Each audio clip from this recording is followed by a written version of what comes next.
Fierce battling on the streets of the holy city of Karbala. This fight is not between Sunnis and Shias, but between rival Shia factions. The Mahdi Army and Iraqi security forces, by and large controlled by another Shia militia, the Badr organization. We are suspending the activities of the Mahdi Army for a period no less than 6 months to try and get back to the roots of why the army was formed. It's a fragile truce in a race to control the oil-rich south of Iraq. Jaish al-Mahdi or Mahdi Army is loyal to Shia cleric Muqtada al Sadr. It's said to be 60,000 fighters strong, by far the biggest group in Iraq. Its rival, the Badr organization, is the military wing of the most influential Shia party in Iraq. It was created in Iran under Saddam Hussein, and its leaders paraded exultant after the US invasion.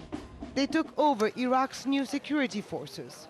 The Ministry of Interior at one time was led by the former commander of the Badr Brigades, now called the Badr Organization, by Bayan Jabr. And when he was the minister, he decided to expand the number of police, and he turned to the Badr Brigades and allowed them to come in. It was the beginning of a dangerous infiltration of the police forces.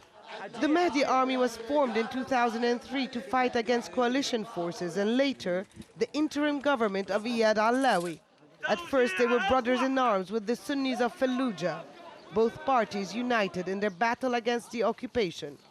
But they quickly fell out as Muqtada al Sadr saw the benefits of joining a political process put in place by the American authority.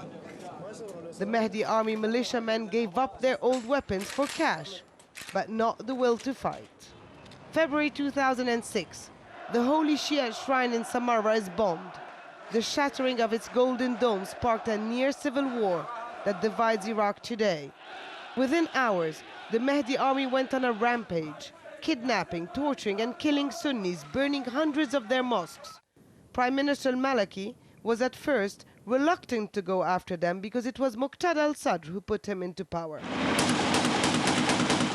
The US, however, says the militia is one of the biggest threats to Iraq's future. Washington accuses Iran of training and funding the militia, providing it with modified, more lethal roadside bombs, which are now behind up to 80% of US soldiers' casualties.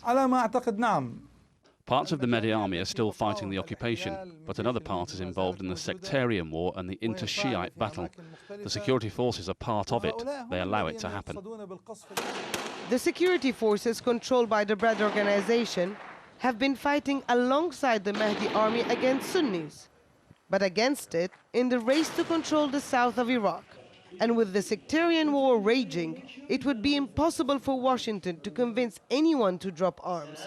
All it can do is to try and contain an inter-Shiite fight that would drag the rest of the country into a long and bitter civil war. For Abdul Hamid, Al Jazeera.